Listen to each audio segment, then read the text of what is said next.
Valentine's day week অর্থাৎ ভালোবাসার সপ্তাহ। আর এই ভালোবাসার সপ্তাহে সবথেকে বেশি যার চাহিদা বাড়ে তা হলো গোলাপ ফুলের। এবং ভালোবাসার সপ্তাহের প্রথম দিনই রোজ ডে। অর্থাৎ এই রোজ ডেতে যে ফুল ব্যবসায়ীরা রয়েছে তারা কিন্তু তাকিয়ে থাকে ভালো ব্যবসার আশায়, কারণ এই গোলাপের চাহিদা কিন্তু থাকে একেবারে তুঙ্গে।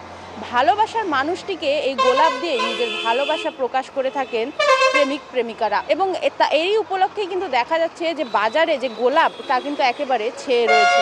এই নিয়েই আমরা যে বিক্রেতারা রয়েছেন বা যারা ব্যবসায়ীরা রয়েছেন তাদের সাথে কথা বলেছি, এবং তারা কিন্তু জানাচ্ছেন যে প্রত্যেক বছর এই ভ্যালেন্টাইন ডে উইকের জন্য কিন্তু যে গোলাপের দাম তা কিন্তু একেবারে 2 গুণ 3 গুণ পর্যন্ত হয়ে দাঁড়ায়। এবং গোলাপের চাহিদা এখন তো বোঝা যাচ্ছে না, এখন তো আজকের বাজার আর কালকের বাজার আলাদা থাকবে।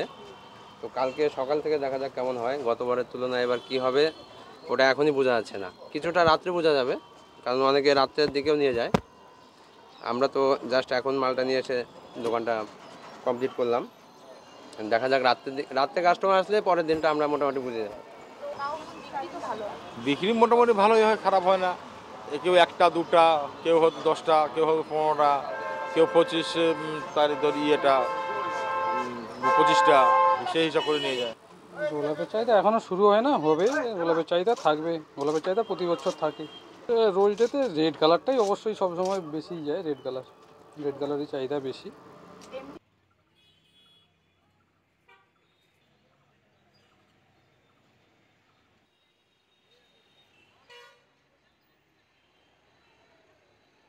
ফলে সব মিলিয়ে কিন্তু এই ভালোবাসার দিনে যে ভালোবাসার সপ্তাহকে যেমন আগলে ধরে রাখেন যে প্রেমিক প্রেমিকারা, ঠিক তেমনই কিন্তু দেখা যায় যে এই ব্যবসায়ীরা তারাও কিন্তু এই ভালোবাসার সপ্তাহের দিকে তাকিয়ে থাকে ভালো ব্যবসার আশায়। আমার শহর শিলিগুড়ি থেকে রিনা কুমার, কলকাতা টিভি।